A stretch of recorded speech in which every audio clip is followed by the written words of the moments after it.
बिस्मिल्लाहिर्रहमानिर्रहीम। अस्सलामु अलैकुम डियर स्टूडेंट्स।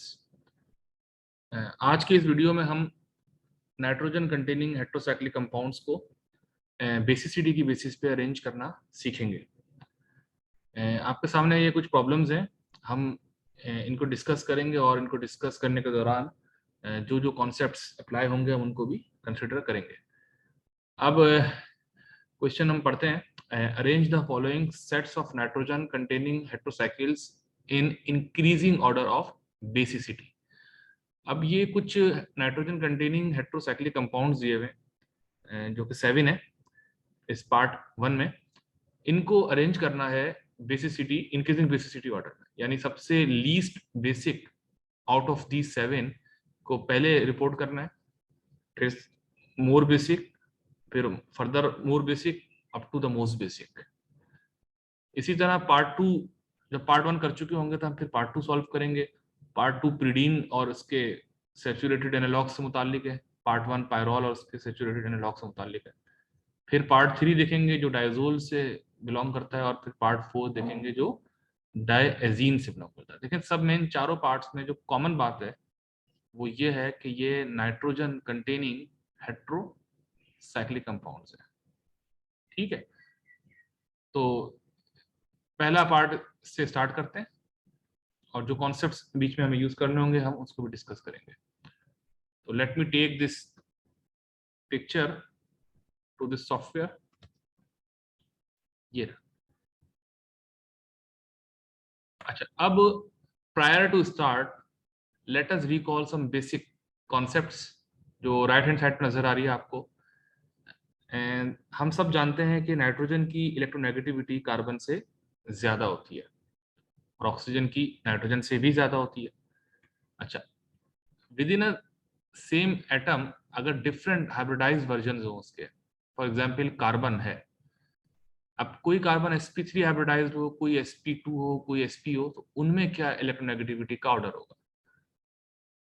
यहाँ लिखा हुआ है कि sp carbon is more electronegative than sp2 carbon, which is in turn more electronegative than sp3 carbon, so as for nitrogen. अच्छा, ये क्यों है? कॉन्सेप्ट बहुत सिंपल है। sp कार्बन के अंदर, sp हाइब्रिडाइज्ड कार्बन में जो s करेक्टर है वो 50% है, यानी कि एक s ऑर्बिटल कार्बन का और एक p ऑर्बिटल हाइब्रिडाइज्ड हुए और दो sp ऑर्बिटल्स जनरेट हुए। जो दो नहीं हुए रिमेनिंग p ऑर्बिटल्स के, p सबशेल के जो दो ऑर्बिटल्स हैं वो अनहाइब्रिड रहेंगे, लेकिन जो हुए हम उनकी बात कर रहे हैं। तो एक s और एक p ने दो sp हाइब्रिड ऑर्बिटल्स दिए हैं, यहाँ पे एक s और तीन p ऑर्बिटल्स ने 3sp2 हाइब्रिड ऑर्बिटल्स दिए हैं, यहाँ पे चारों जो ऑर्बिटल्स हैं वो हाइब्रिड ही हैं, मतलब एक s और तीन p, ये कार्बन के ऑर्बिटल्स हैं। तो अब हम ये कहते हैं कि sp हाइब्रिडाइज कार्बन में s करेक्टर 50% है। कैसे 50 है? क्योंकि एक s और एक p है, यानी आधा s का कंट्रीब्यूशन है और आधा p का कंट्रीब्यूशन है ये पर हाइब्रिड ऑर्बिटल को बनाने के लिए। इसी तरह sp2 हाइब्रिड ऑर्बिटल के अंदर s का करेक्टर जो है वो 1/3 है, 33% है, ठीक है ना। s1 है और p2 है। तो ये अभी बताऊंगा कि एस करेक्टर से फिर हमें फायदा क्या होगा जानने से। फिलहाल मैं सिर्फ परसेंटेजेस बता रहा हूँ आपको।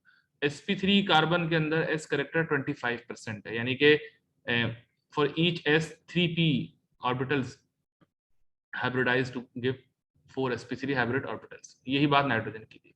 अच्छा, अलग से हमें मालूम है कि s जो ऑर्बिटल होता है वो न्यूक्लियस से करीब होता है as compare to p orbital. तो the orbital that is nearer to the nucleus, the orbital which is nearer to the nucleus is less prone to lose its electrons। चूंकि sp कार्बन में s highest है, s character out of these three, तो इस carbon से electron का move करना, निकलना relatively मुश्किल है। यानी कार्बन का जो सेंट्रल न्यूक्लियस है वो इलेक्ट्रॉन्स को अपनी ज्यादा ग्रिप मिलेगा एज कम्पेयर टू sp2 और sp3। तो इलेक्ट्रोनेगेटिविटी क्या होती है? वो भी यही चीज तो होती है। हम एक तरीके से इलेक्ट्रोनेगेटिविटी को डिफाइन करते हैं इलेक्ट्रॉन पुलिंग पावर या relative force of attraction towards shared pair of electrons. तो चूंकि कार्बन अगर sp हाइब्रिडाइज्ड होगा तो उसका s करेक्टर ज्यादा होगा, अदर वे अराउंड उसके जो इलेक्ट्रॉन्स हैं उस बॉन्ड के जो कार्बन ने जिसके साथ ये बॉन्ड बनाया हुआ होगा वो कार्बन के ज्यादा करीब होगा, क्योंकि कार्बन में S का कैरेक्टर ज्यादा है एज कम्पेयर टू sp2। अच्छा, अब इससे इन्फ्लुएंस क्या आएगा वो हम जब इसको सॉल्व करते हैं तो देखते हैं। फिलहाल हमने बात की कि sp3 कार्बन की इलेक्ट्रोनेगेटिविटी कम होती है, sp2 की और ज्यादा होती है, sp कार्बन की और ज्यादा होती है। अच्छा, ये पैटर्न सब एलिमेंट्स के लिए, लेकिन मैंने सिर्फ कार्बन और नाइट्रोजन से लिखे हैं कि हमारा कंसर्न फिलहाल इससे ही। अच्छा, दूसरी बात, हाइब्रिडाइजेशन आपको मालूम ही है, sp होती है, sp2 होती है, sp3 होती है। मैं कार्बन और नाइट्रोजन के पर्सपेक्टिव से बात कर रहा हूँ। अच्छा, अब hope you will be easily recognizing what type of hybridization the nitrogens have. For instance, ये मॉलिक्यूल है इस बॉक्स के अंदर, ये नाइट्रोजन जो है ये sp3 हाइब्रिडाइज्ड है। क्यों? क्योंकि इसके जो तीनों बॉन्ड्स हैं वो थ्रू सिंगल बॉन्ड सेटिस्फाइड है, और एक लोन पेयर है वो भी हाइब्रिडाइज्ड है, यानी ये चारों मिलके, यानी तीन बॉन्ड्स और एक लोन पेयर, ये 4 sp3 हाइब्रिड ऑर्बिटल्स जनरेट उसने किए। तो बहरहाल नाइट्रोजन का जो लोन पेयर है वो sp3 ऑर्बिटल में। अच्छा, दूसरी पिक्चर के अंदर यहाँ पे नाइट्रोजन का लोन पेयर sp2 ऑर्बिटल में, क्योंकि ये नाइट्रोजन डबली बॉन्डेड है। ठीक है, sp2 ऑर्बिटल में, क्योंकि नाइट्रोजन के साथ एक H लगा हुआ है और एक इधर कुछ भी लगा, C लगा फॉर इंस्टेंस, तो ये दो ऑर्बिटल्स हैं जो हाइब्रिड हुआ है, और यहाँ से लोन पेयर, यानी दो दो बॉन्ड्स और एक लोन पेयर, ये तीन हैं जो हाइब्रिड हुए, और एक p इलेक्ट्रॉन में गया होगा, p ऑर्बिटल में इलेक्ट्रॉन, इसने डबल बॉन्ड बनाया। अच्छा, इसी तरह sp, हालांकि sp का हमारा काम नहीं होगा, क्योंकि sp के लिए ट्रिपली बॉन्डेड नाइट्रोजन चाहिए होगा, और ट्रिपली बॉन्डेड नाइट्रोजन इन रिंग्स में नहीं होता, क्योंकि आपको मालूम है कि जो रिंग होता है उसमें ट्रिपल बॉन्ड नहीं होता अगर स्मॉलर साइज रिंग होते हैं। अगर कोई 20 या 20+ रिंग का साइज होता है तो फिर वहां पे ट्रिपल बॉन्ड एग्जिस्ट करता है, लेकिन यूजुअली नहीं करता। इसलिए sp का हमारा कंसर्न नहीं, लेकिन बहरहाल फ्लो में आ रहा है sp3 फिर sp2 फिर sp, इसलिए बता दिया आपको कि अगर नाइट्रोजन ट्रिपली बॉन्डेड होगा तो वो sp हाइब्रिडाइज्ड होगा। तो ये तीनों तो जो है sp3 sp2 sp, ये नाइट्रोजन की हाइब्रिडाइजेशंस भी हैं, और ये ऑर्बिटल्स जो इलेक्ट्रॉन्स हैं, इलेक्ट्रॉन पेयर, वो उसकी पोजीशन भी है कि वो इस ऑर्बिटल में मौजूद है, sp3 में, इस केस में sp2 में, इस केस में sp। अच्छा, ये वाला थोड़ा सा डिफरेंट केस है, ग्रीन वाला ना, ये नाइट्रोजन जो है वो तो sp2 हाइब्रिडाइज्ड है, लेकिन जो नाइट्रोजन का लोन पेयर है वो p ऑर्बिटल है। क्या मतलब? देखिए, नाइट्रोजन का अगर आप गौर से देखें तो ये एक H से जुड़ा है, एक कार्बन से, फॉर इंस्टेंस ये भी समझे कार्बन से, यानी 3 सिंगल बॉन्ड बनाया हुआ है, लेकिन एक लोन पेयर भी है। अब वो lone pair double bonded nitrogen का पार्ट नहीं है, कॉन्ट्रारी टू दिस वो एक कार्बन के स्पेस के साथ है, यानी ये लोन पेयर बेसिकली डीलोकलाइज्ड है इस डबल बॉन्ड सिस्टम के साथ। यानी अगर आप इस लोन पेयर को यहाँ कोलैप्स करके बॉन्ड बनाए नाइट्रोजन और अल्फा कार्बन के दरमियान, तो ये pi bond is to be broken. तो अगर नाइट्रोजन का लोन पेयर डीलोकलाइज्ड हो, यानी पाई बॉन्ड के साथ कॉन्जुगेशन में इन्वॉल्व हो, तो वो लोन पेयर p ऑर्बिटल में होता है, क्योंकि कॉन्जुगेशन होती ही उन इलेक्ट्रॉन्स की है जो p ऑर्बिटल्स में एग्जिस्ट करते हैं। क्यों? क्योंकि p ऑर्बिटल्स जो हैं वो सिग्मा फ्रेमवर्क के परपेंडिकुलर होते हैं, यानी जब सिग्मा बॉन्ड्स बन जाते हैं सारे, सिग्मा फ्रेमवर्क ऐसा कहते हैं, तो उसके परपेंडिकुलर जो ऑर्बिटल होता है जो हाइब्रिडाइज नहीं हुआ होता, अनहाइब्रिड ऑर्बिटल, वो जिसको p ऑर्बिटल कहते हैं, वहां उसमें इलेक्ट्रॉन होता है। तो बहरहाल बॉटम लाइन ये है कि आपको रिकॉग्नाइज करना आना चाहिए कि नाइट्रोजन का लोन पेयर किस स्ट्रक्चर में sp3 ऑर्बिटल में है, किस स्ट्रक्चर में sp2 ऑर्बिटल में है, किस स्ट्रक्चर में p ऑर्बिटल में है। sp की बात इसलिए नहीं कर रहा कि हमें जरूरत नहीं है, ठीक है। और बहुत सिंपल सी साइंस है, अगर नाइट्रोजन तीनों तरफ से सिंगल बॉन्ड बना रहा है तो उसका लोन पेयर sp3 ऑर्बिटल में है। अगर एक तरफ डबल बॉन्ड बना रहा है, एक तरफ सिंगल बॉन्ड बना रहा है, तो उसका जो लोन पेयर ऑफ इलेक्ट्रॉन है वो sp2 ऑर्बिटल में।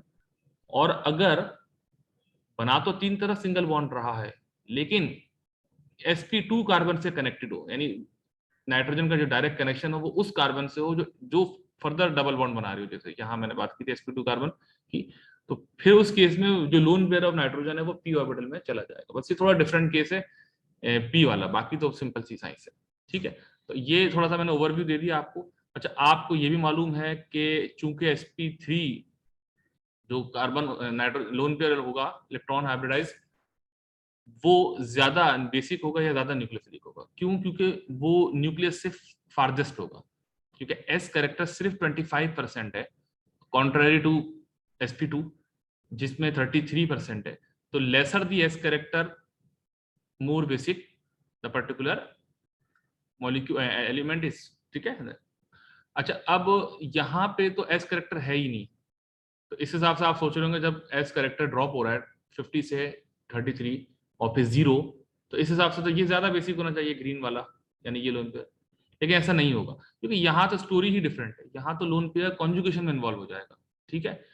तो अगर लोन पेयर कॉन्जुगेशन का पार्ट है तो फिर वो अवेलेबल है ही नहीं प्रोटोनेशन के लिए, यानी वो बेसिक बिहेवियर अपना इतना अच्छा शो नहीं करेगा, क्योंकि बेसिक बिहेवियर शो करने का मतलब है कि आप उसको इजीली प्रोटोनेट कर सके, यानी वो कहीं किसी एसिडिक मोइटी से एच लेकर पॉजिटिव आयन बना सके, ठीक है। अच्छा, अब इनको अरेंज करते हैं, बाकी बातें इन्हीं के दरमियान आ जाएंगी। ये मॉलिक्यूल्स हैं जो पायरॉल, इसमें से स्पेसिफिकली ये पायरॉल है ई, ठीक है ना। बाकी इसके पार्शियली सैचुरेटेड या फुली सैचुरेटेड एनालॉग्स हैं। इनको अरेंज करना है लेस बेसिक से मोर बेसिक की तरफ, यही कहा है ना, इंक्रीजिंग ऑर्डर ऑफ बेसिसिटी। तो इससे पहले हम इनको अरेंज करें, सबसे पहले तो जो इनके लोन पेयर्स हैं आप उनका डिसाइड कर लें कि वो किस ऑर्बिटल में एग्जिस्ट करते हैं। अब हमारे पास ऑप्शन 3 है, और वैसे ओवरऑल 4 ऑप्शन हो सकते हैं, लेकिन मैं बार बार कह रहा हूँ एसपी का ताल्लुक ही नहीं होगा स्मॉलर साइज रिंग के अंदर, ठीक है, क्योंकि ट्रिपल बॉन्ड वाला आपको कोई नजर नहीं आएगा ऐसा मॉलिक्यूल। तो अब आपको ये डिसाइड करना है कि कौन सा इलेक्ट्रॉन पेयर sp3 में है, कौन सा sp2 में, कौन सा p में, और वो मैं बता चुका हूँ आपको। तो क्विकली हम ये पहले तो उसको प्लेस कर देते हैं, तो फिर हमारे लिए आसानी हो जाएगी। फॉर इंस्टेंस मैं एक मिनट रुके, मैं इन लेटर्स को थोड़ा सा नीचे कर देता हूँ। अच्छा, अब ये जो है sp3 के केस में ये वाला है, ठीक है, क्योंकि तीनों सिंगल बॉन्ड्स आ रहे हैं और आगे कोई डबल बॉन्ड नहीं है। अच्छा, इसी तरह पी वाले ज्यादा होंगे, तो इसलिए मैं पी पे पहले देख लेता हूँ। ये पी में ई वाला, क्यों? क्योंकि नाइट्रोजन का जो लोन पेयर है वो कॉन्जुगेशन में इन्वॉल्व है, वो उस कार्बन से कनेक्टेड है जो डबली बॉन्डेड है, ठीक है। अच्छा, पी वाले ज्यादा नजर आएंगे आपको, ये वाला भी पी है, सी। तो अभी मैं सिर्फ ढूंढ रहा हूँ वो वाले नाइट्रोजन के लोन पेयर जो कॉन्जुगेशन में इन्वॉल्व है, और बस, ठीक है। बाकी ये जो लोन पेयर है नाइट्रोजन के, ये वाला स्पेसिफिकली ये इटसेल्फ डबली बॉन्डेड नाइट्रोजन के साथ है, तो ये sp2 हाइब्रिडाइज्ड है, ये बात अभी हमने की, ठीक है। और देखते हैं, ये वाला भी sp2 है, और ये वाला भी sp2 है। अच्छा, अब ये बी रह गया, बी वाला sp3 है, क्योंकि तीनों तरफ सिंगल बॉन्ड। अच्छा, आपको डबल बॉन्ड नजर आ रहा होगा ऊपर, लेकिन वो डबल बॉन्ड फार्दर है, दूर है। अगर देखें यही डबल बॉन्ड, मैं थोड़ा जूम इन करता हूं उसको, यही डबल बॉन्ड यहां होता, जैसे सी में है, तो ये लोन पेयर पी ऑर्बिटल में होता, और यही डबल बॉन्ड अगर यहां होता, जैसे कि जी में है, तो यही लोन पेयर sp2 में होता। तो आप देख रहे हैं किस तरह डबल बॉन्ड की पोजीशन से नाइट्रोजन का लोन पेयर जो है वो उसकी जो हाइब्रिडाइजेशन की स्टेट है वो चेंज होती चली जाएगी, ठीक है। अच्छा, ये हमने डिसाइड कर लिया कौन से sp3 ऑर्बिटल्स में है लोन पेयर, कौन से sp2 में, कौन से p में। बस अब सिंपल सी साइंस है कि बेसिक कैरेक्टर ये कहता है कि जो sp3 ऑर्बिटल्स में इलेक्ट्रॉन होंगे वो ज्यादा बेसिक होंगे, क्योंकि वो न्यूक्लियर से थोड़ा फार्दर होंगे, फिर sp2, फिर p, ठीक है। तो बाय दिस टोकन मैं sp3 वालों को अलग कर देता हूँ, क्योंकि ये मोर बेसिक होंगे, ठीक है। और फिर sp2 वाले जो थोड़े लेस बेसिक होंगे, अभी मैं इनमें फर्दर रैंकिंग करूंगा, लेकिन अभी मैंने ग्रुपिंग कर दी है, ठीक है, ये मैंने इनको अलग कर दिया, ठीक है। तो ये यानी जो सी और ई है ये पी ऑर्बिटल्स में, ई और जी और ए sp2 में, डी और बी sp3 में, ठीक है। तो ये इनकी सॉर्टिंग अभी कंप्लीट नहीं है, मैं पहले ये लिख दूं, ये इनका कुछ इस तरह का बेसिसिटी ऑर्डर होगा, क्योंकि उन्होंने क्वेश्चन में यही पूछा, डिक्रीजिंग ऑर्डर ना, increasing order, sorry, less to more. अब इनमें करते हैं स्पेसिफिकली। अब खाली पहले सी और ई को देखते हैं। देखें, सी और ई में दोनों केसेस में नाइट्रोजन का लोन पेयर पी ऑर्बिटल में है, तो लीस्ट बेसिक है। लीस्ट बेसिक से मतलब है they are not available for the protonation purpose, because they are already involve in the conjugation. जो लोन पेयर कॉन्जुगेशन इन्वॉल्व होगा वो मुश्किल से प्रोटोनेट होगा, क्योंकि वो that lone pair is happy to have the conjugation, so why bother go to the proton. अब इन दोनों में जिसकी हाई लेवल की यानी ज्यादा कॉन्जुगेशन होगी वो लेस लीस्ट बेसिक हो जाएगा। तो ये जो ई मॉलिक्यूल है ये ज्यादा कॉन्जुगेटेड है बनिस्बत सी के, क्योंकि ई मॉलिक्यूल का कॉन्जुगेटेड सिस्टम बड़ा है, 2 पाई बॉन्ड्स पैरेलल फर्दर हैं, ठीक है, नाइट्रोजन के साथ। तो इसलिए चूंकि E is more conjugated than C, that is why E is less basic than C. ये ऑर्डर है, यानी ई और सी में ई कम बेसिक है और सी ज्यादा बेसिक है, यानी मोर कॉन्जुगेशन तो कम बेसिक, लेस कॉन्जुगेशन तो ज्यादा बेसिक। अब आ जाए एफजीए के अंदर, जिनमें तीनों केसेस में sp2, अब यहाँ कॉन्जुगेशन नाइट्रोजन के लोन पेयर के हिसाब से नहीं है। अब इसमें अरेंज करते हैं, तो आप ये देखिए कि ये जो एफ है ये लीस्ट बेसिक होगा as compare to G and A. ठीक है स्टूडेंट। अच्छा, अब ये ऐसा क्यों होगा, इसको देखते हैं इस केस को। ठीक है स्टूडेंट्स। अच्छा, एफ जी ए का बेसिसिटी ऑर्डर एनालाइज करने के लिए हम एक काम ये करते हैं, हम तीनों को प्रोटोनेट कर देते हैं और उसके बाद हम ये देखते हैं कि कौन सा कॉन्जुगेट एसिड ज्यादा स्टेबल है। ठीक है, तो मैंने किया क्या, क्योंकि जब बेसिक कैरेक्टर होगा उसका मतलब है कि वो प्रोटोनेट हो रहे होंगे किसी एसिड से। ये हमने इनको प्रोटोनेट कर दिया। अब मैं ये एसिड्स जो इसके बने हैं कॉन्जुगेट एसिड, उनके चार्जेस भी मेंशन कर देता हूँ। Here we go. ठीक है,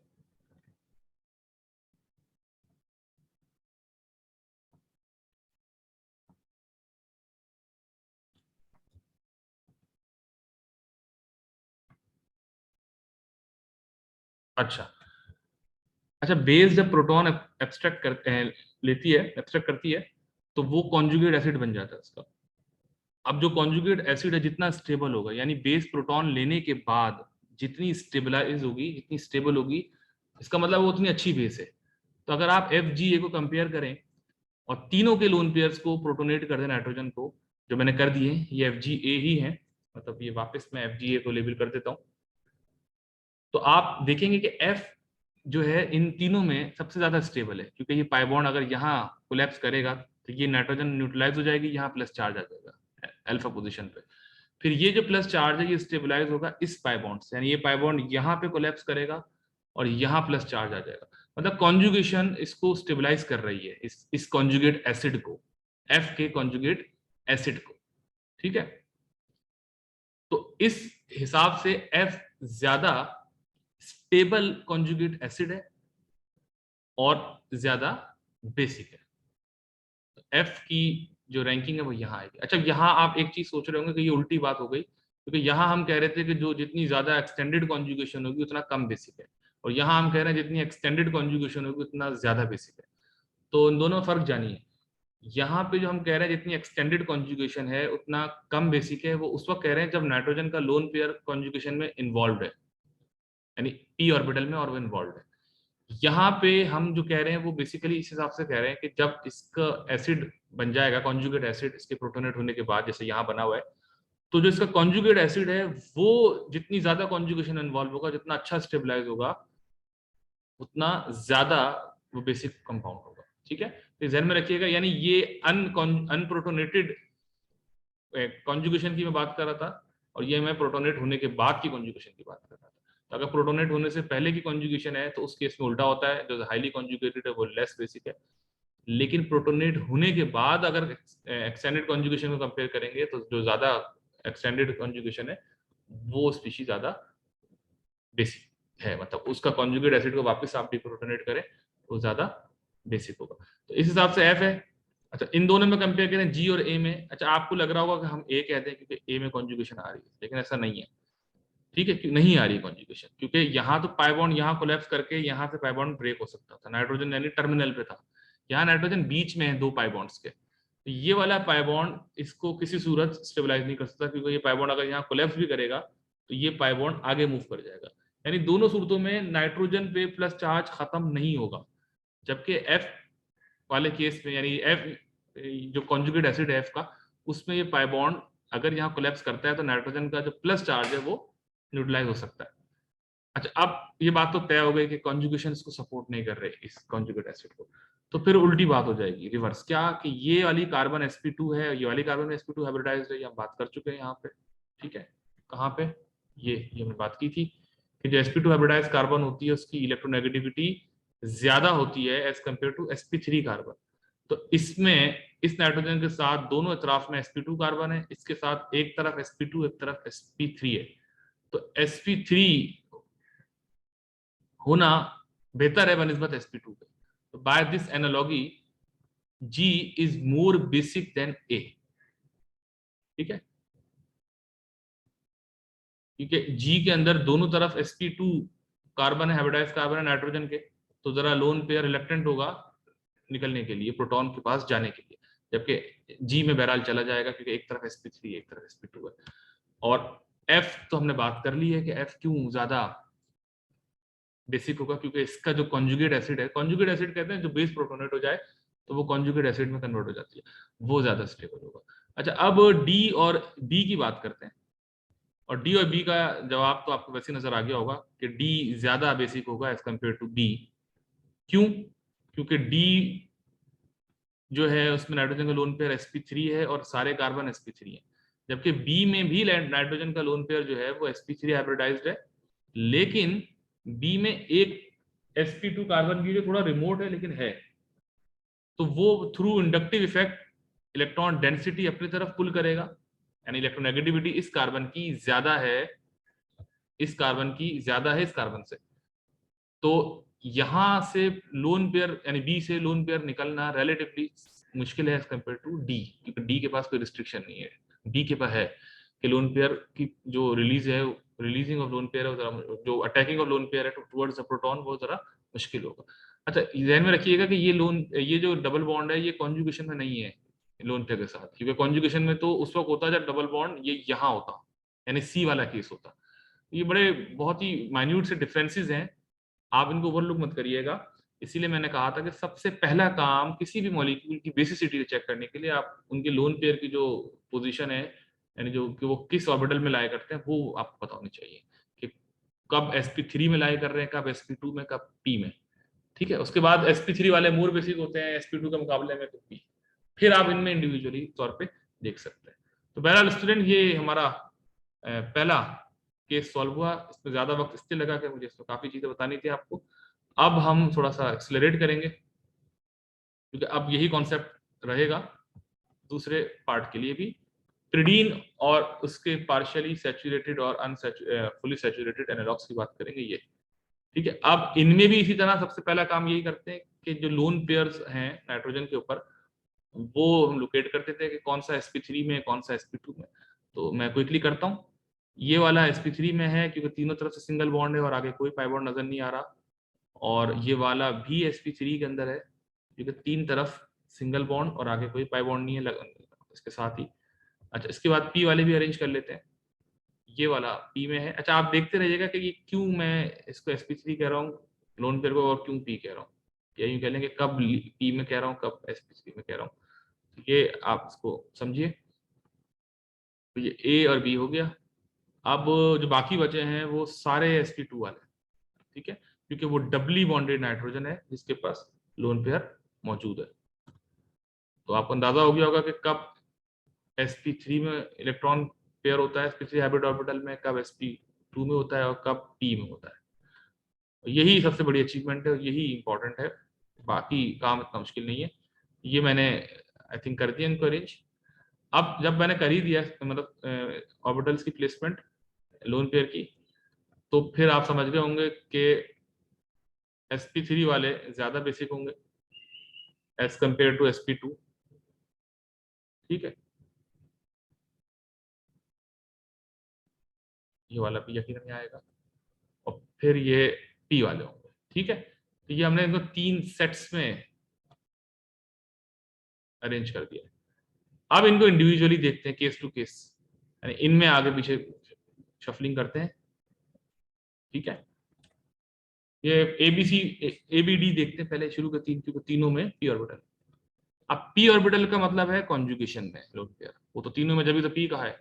अब देखें b के केस में कॉन्जुगेशन ज्यादा एक्सटेंडेड है, यानी लोन पेयर यहाँ कोलैप्स करेगा, पाई बॉन्ड यहाँ मूव करेगा, पाई बॉन्ड यहाँ नेगेटिव चार्ज क्रिएट करेगा। तो चूंकि कॉन्जुगेशन ज्यादा एक्सटेंडेड है, इसका मतलब है कि लोन पेयर ज्यादा कॉन्जुगेशन में इन्वॉल्व है, तो फिर कम प्रोटोनेशन के लिए अवेलेबल होगा, रिवर्स केस हो जाएगा इसका। ठीक है, इसका केस क्या हो जाएगा, रिवर्स केस हो जाएगा। ठीक है, ए के मुकाबले में, यानी बी ज्यादा कॉन्जुगेशन में इन्वॉल्व है, तो इसलिए बी कम बेसिक है, ए ज्यादा बेसिक होगा। क्यों? क्योंकि बी के अंदर भी कॉन्जुगेशन है, लेकिन बी और ए की कॉन्जुगेशन में फर्क है। बी की जो कॉन्जुगेशन है वो डायरेक्ट कॉन्जुगेशन है, यानी वो वन गो है, एक डायरेक्ट फ्लो है, यानी लोन पेयर यहाँ करेगा, गिरेगा, पाई बॉन्ड यहाँ ब्रेक होगा, और यहाँ नया पाई बॉन्ड आएगा, ये आगे पाई बॉन्ड ब्रेक होगा। जबकि ए के अंदर लोन पेयर के दोनों तरफ में डबल बॉन्ड्स हैं, तो ये कहलाती है क्रॉस कॉन्जुगेशन। दो टाइप्स होती है कॉन्जुगेशन की, डायरेक्ट कॉन्जुगेशन और क्रॉस कॉन्जुगेशन। यहाँ पे ये है कि आपको ब्रेकेज देना पड़ेगा, पहले लोन पेयर कोलैप्स करके यहाँ नेगेटिव चार्ज आएगा, फिर अगली बारी में वापस ये इधर आएगा, यानी दूसरे लफ्जों में ये वन गो में पूरा इलेक्ट्रॉन फ्लो हम नहीं दिखा सकते। ठीक है, ये basically direct conjugation versus cross conjugation का कॉन्सेप्ट है। तीसरा केस ऐसा है जिसमें बस एक ही तरफ डबल बॉन्ड है, तो एक ही तरफ कॉन्जुगेशन हो सकती है, उसके अंदर आपको फिर जाहिर सी बात है कहना पड़ेगा कि वो ज्यादा बेसिक है बी और ए के मुकाबले, क्योंकि मैं कह चुका हूँ जितनी कम कॉन्जुगेशन होगी कि में इन्वॉल्वमेंट होगी नाइट्रोजन के लोन पेयर की, इतना ज्यादा बेसिक होगा विद इन पी ऑर्बिटल्स। अब आप sp2 की बात करें, अरेंज हो गए पी वाले, sp2 की बात करें तो इन तीनों केसेस के अंदर जाहिर सी बात है, अगर हम इन तीनों के करस्पॉन्डिंग कॉन्जुगेट एसिड बना दें, यानी मैं तीनों सॉरी पांचों को मैं प्रोटोनेट कर दूं, यानी n के साथ H लगा दूं पांचों में, तो n पे क्या आ जाएगा, पॉजिटिव चार्ज, जैसे मैंने अभी ऊपर दिखाया था पायरॉल के केस में। अब आप ये देखिए कि जो पॉजिटिव चार्ज आएगा नाइट्रोजन पे, यानी जो कॉन्जुगेट एसिड बनेगा, वो कौन सा स्टेबलाइज्ड है, यकीनन वो जे वाला स्टेबलाइज लग रहा है मुझे, क्योंकि जे में सबसे ज्यादा कॉन्जुगेशन है। तो इसका मतलब है जे वाला जो हेट्रोसाइक्लिक मॉलिक्यूल है वो सबसे ज्यादा बेसिक होगा आउट ऑफ दीज 5, क्योंकि इसमें जो कॉन्जुगेशन है वो सबसे ज्यादा होगी इस कॉन्जुगेट एसिड को स्टेबलाइज करने के लिए। ठीक है, तो अब इस हिसाब से फिर एफ बेहतर है दूसरे नंबर पे, क्योंकि इसमें भी कॉन्जुगेशन है लेकिन बहुत ज्यादा नहीं है, मतलब जे के मुकाबले में, जे में 3 पाई बॉन्ड्स हैं, इसमें 2 पाई बॉन्ड्स हैं। ठीक है, अब ये आप मिसलीड हो सकते हैं इस बारे को देख के कि ये भी तो कॉन्जुगेशन है, ये नहीं है, क्योंकि 2 डबल बॉन्ड्स के बीच में sp3 कार्बन आ रहा है। अच्छा, ये भी नहीं है, वैसे तो है ये कॉन्जुगेशन 2 डबल बॉन्ड्स की, लेकिन हम जिस पर्सपेक्टिव से जानना चाह रहे हैं कि जब नाइट्रोजन प्रोटोनेट होगा, H और N पॉजिटिव होगा, तो उस सूरत में ये जो डबल बॉन्ड है ये नाइट्रोजन को स्टेबलाइज नहीं कर सकते, या ये वाला तो करेगा, वो तो सारे सब हर केस में करेगा, ये वाला नहीं करेगा। इस हिसाब से ये तीनों के अंदर अब डिफरेंट कॉन्सेप्ट है। क्या जब मैं इन तीनों को प्रोटोनेट करूंगा तो बस मैं एडजेसेंट कार्बन की हाइब्रिडाइजेशन देखूंगा, जो sp2 होगा वो लेस बेसिक होगा, क्योंकि sp2 का मतलब है मोर इलेक्ट्रोनेगेटिव, जो sp3 होगा वो मोर बेसिक होगा। तो अगर आप इसको देखें, इसको इस वाले को जे आई को, तो ये इसलिए ज्यादा बेसिक है सी एच और आई के अंदर, क्योंकि इसमें जब ये H पॉजिटिव हो जाएगा, N पॉजिटिव हो जाएगा, तो हमारे पास सिर्फ एक तरफ sp2 कार्बन है, तो कम पुलिंग है इलेक्ट्रॉन पेयर की कार्बन की तरफ। ठीक है, इन दोनों के अंदर यहाँ पे करीब है sp2 और कार्बन यहाँ पे थोड़ा दूर है, तो करीब वाला तो जाहिर सी बात है ये करीब है ये वाला, और ये वाला दूर हो जाएगा। ठीक है, अच्छा अब मैं इनको अरेंज कर देता हूँ। करीब है, जाहिर सी बात है कि वो ज्यादा इन्फ्लुएंस रखेगा नाइट्रोजन के लोन पेयर पे, तो वो ज्यादा पुल करेगा, तो लोन पेयर नाइट्रोजन का लेस अवेलेबल होगा प्रोटोनेशन के लिए। ये मैंने इसको अरेंज कर दिया है इन sp2 हाइब्रिडाइज्ड नाइट्रोजन, जिसमें लोन पेयर sp2 का ऑर्बिटल में मौजूद था। ये हमारी अरेंजिंग हो गई। अब इन दोनों में देखें तो आप वैसे ऑलरेडी अरेंज हुए इत्तेफाक से, क्योंकि जी के अंदर सारे कार्बन sp3 हाइब्रिडाइज्ड हैं, तो कोई पुलिंग का मसला नहीं है इलेक्ट्रॉन पुलिंग का। ई के अंदर यहाँ से इलेक्ट्रॉन पुल होगा, यानी ये कार्बन करेगा नाइट्रोजन के लोन पेयर पे अपनी तरफ, हालांकि दूर है, तो ई और जी में कोई मैसिव डिफरेंस नहीं, लेकिन बहरहाल डिफरेंस तो होगा। ये जो अरेंजिंग हमने की है, सॉर्टिंग की है, ये है फ्रॉम लो टू हाई, यानी इंक्रीजिंग ऑर्डर जो हमने कहा था, उसको हमने इसको इस तरह अरेंज कर लिया। ठीक है, बेसिसिटी के अंदर। तो ये भी हमने केस सॉल्व कर लिया। आपको अंदाजा हो गया होगा कि बस एक दफा कॉन्सेप्ट डेवलप करना है, फिर आप उसको अप्लाई करते रहे। ठीक है, मैं इसको थोड़ा सा लार्जर कर दूं क्योंकि ये ज्यादा मॉलिक्यूल्स है। अच्छा, अब आ जाए तीसरे केस पे, पार्ट पे। छोटा सा डायजोल है। इसके अंदर देखें, बात यह है, एक इलेक्ट्रॉन जो है नाइट्रोजन का पेयर, वो पी ऑर्बिटल में, ये वाला, इधर भी ये पी में पेयर, और क्योंकि उसमें दो नाइट्रोजन है ना, डायजोल है ये, तो दूसरा sp2 के अंदर है, दोनों में ऐसी है। अच्छा, अब आपको अंदाजा हो गया होगा कि अब यहाँ पे वो कंपटीशन तो है नहीं कि हम जिस तरह sp3 वालों को पहले अलग सॉर्ट करते थे, sp2 वालों को अलग, p वालों को अलग, फिर उनमें देखते थे कंपटीशन। यहाँ तो दोनों में एक जैसा केस है, sp2 और p है। तो यहाँ एक दूसरा कॉन्सेप्ट अप्लाई होगा जो ऑलरेडी आपको आता है, वो बड़ा आसान सा है। उस कॉन्सेप्ट का नाम है इंडक्टिव इफेक्ट। ठीक है, इनमें ए के केस में दोनों नाइट्रोजन जो कि इलेक्ट्रोनेगेटिव एलिमेंट्स होते हैं, इंडक्टिवली इलेक्ट्रॉन डेंसिटी अपनी तरफ पुल करेंगे। जब दोनों अपनी तरफ पुल करेंगे तो दोनों ही के जो लोन पेयर हैं वो लेस अवेलेबल होंगे प्रोटोनेशन के लिए। ठीक है। अच्छा, ये वाला तो वैसे ही नहीं होगा जो ग्रीन वाला है, क्योंकि ये तो कॉन्जुगेशन में इन्वॉल्व है। रेड वाला भी नहीं होगा क्योंकि वो उसके एडजेसेंट में एक और नाइट्रोजन है। तो बॉटम लाइन ये है कि ए की जो बेसिसिटी है वो कम होगी as compare to B. B की ज्यादा क्यों होगी? क्योंकि बी में ये जो रेड वाला लोन पेयर है नाइट्रोजन का, वो दूसरे नाइट्रोजन से फर्दर है, दूर है, तो उसका इन्फ्लुएंस नहीं आएगा, वो इंडक्टिवली पुल नहीं करेगा इस रेड वाले की डेंसिटी अपनी तरफ। तो दो नाइट्रोजन जब एडजेसेंट होते हैं तो इंडक्टिवली एक दूसरे की तरफ इलेक्ट्रॉन एक दूसरे की इलेक्ट्रॉन डेंसिटी अपनी तरफ पुल करते हैं। तो इनकी आपस की खींचातानी के नतीजे में जो लोन पेयर है वो प्रोटोनेशन के लिए कम अवेलेबल होता है। तो इसीलिए जो पायरोजोल है, ए वाले को पायरोजोल कहते हैं, वो कम बेसिक है, और इमिडाजोल जो बी कहलाता है वो ज्यादा बेसिक है। ठीक है, तो ये देखें कितना सिंपल सा कॉन्सेप्ट था जो हमने यहाँ पे अप्लाई किया। अच्छा, अब हम आखिरी पार्ट करते हैं, वो डायजीन्स का है। ये डायजोल से, डाय मतलब दो, एज मतलब नाइट्रोजन, ओल मतलब 5 मेंबर्ड अनसैचुरेटेड रिंग। ये हम नॉमेनक्लेचर में डिस्कस कर चुके हैं, नेमिंग किस तरह की जाती है।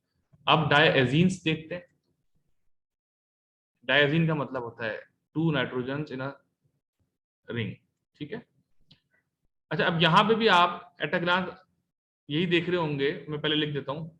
आप मतलब ये यूं अरेंज कर रहे होंगे प्रोबेबली, यही सोच के कि जब दो नाइट्रोजन एडजेसेंट होते हैं तो इलेक्ट्रोनेगेटिव इंडक्टिवली पुल करते हैं इलेक्ट्रॉन डेंसिटी, तो वो लेस अवेलेबल होते हैं प्रोटोनेशन के लिए। इस हिसाब से B should be less basic क्योंकि दोनों नाइट्रोजन करीब है।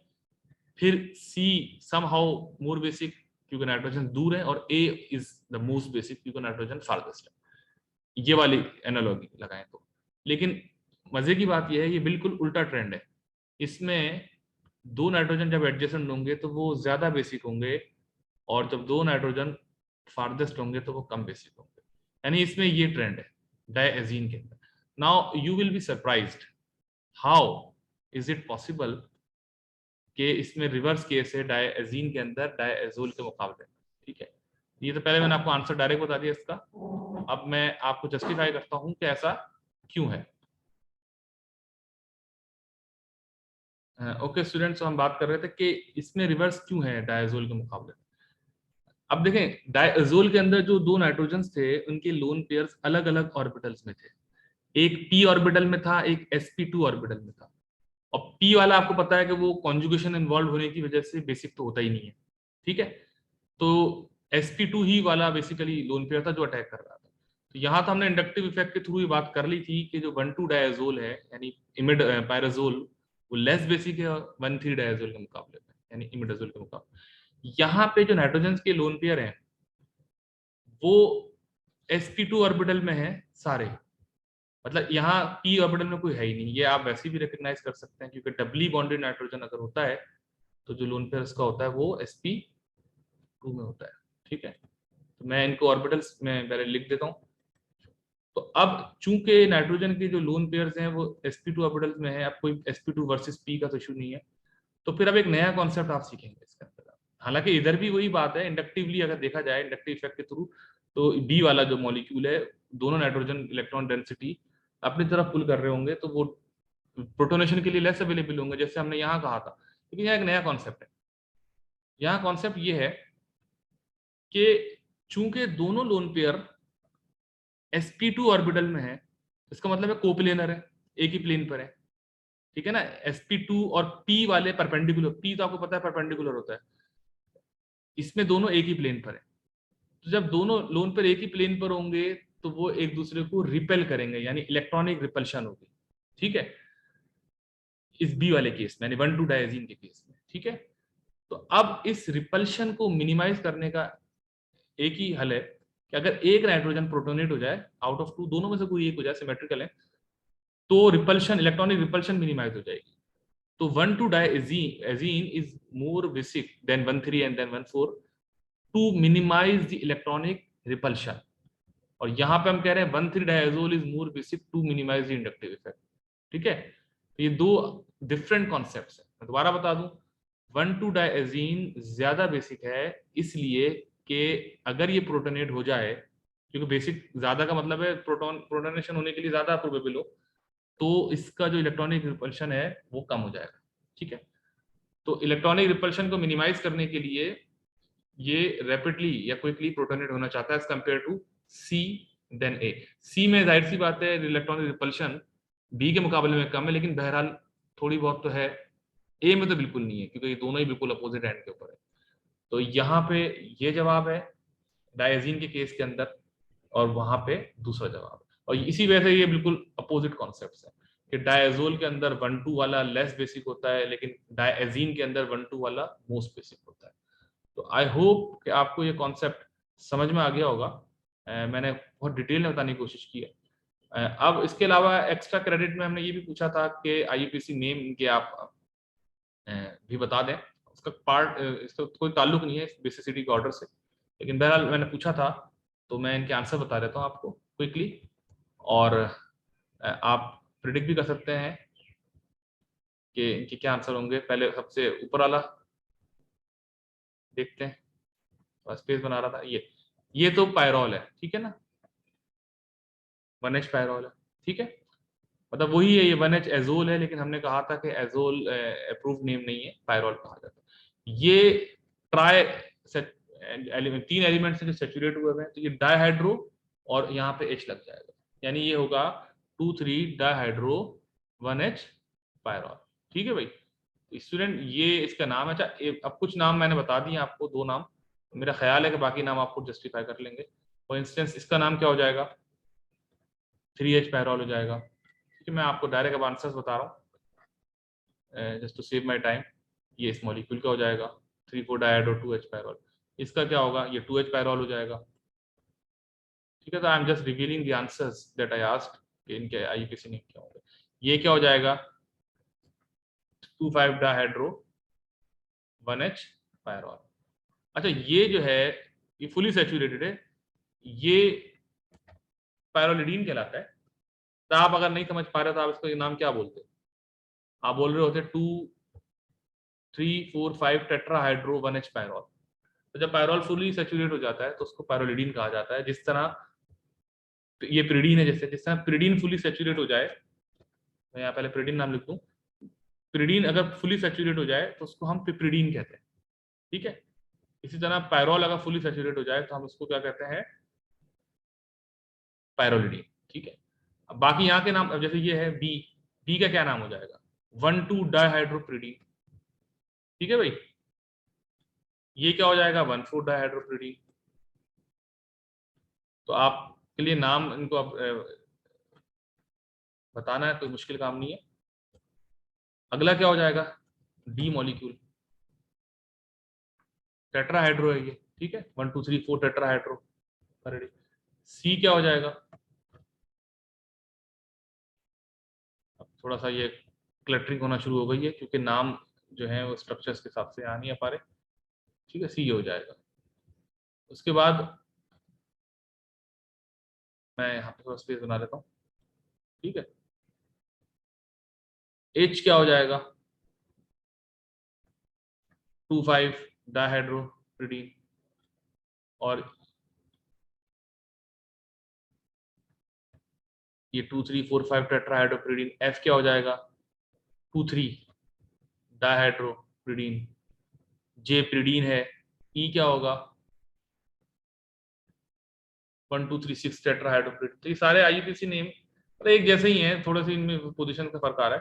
तो अगर आपको एक आध भी समझ में आता है तो फिर आपको सारे ही आते हैं। ये भी मैं क्विकली कर देता हूँ, मैंने बताया था। तो ये 1H पायरोजोल है और ये इमिडाजोल है। और वैसे अगर आप इसका हैंड विटमिन नॉमेनक्लेचर की बात करते हैं तो ये 1,2 डायजोल है, ठीक है ना, 1H 1,2 डायजोल, ये 1H 1,3 डायजोल है, लेकिन हम इनको पायरोजोल और इमिडाजोल के नाम से ही जानते हैं।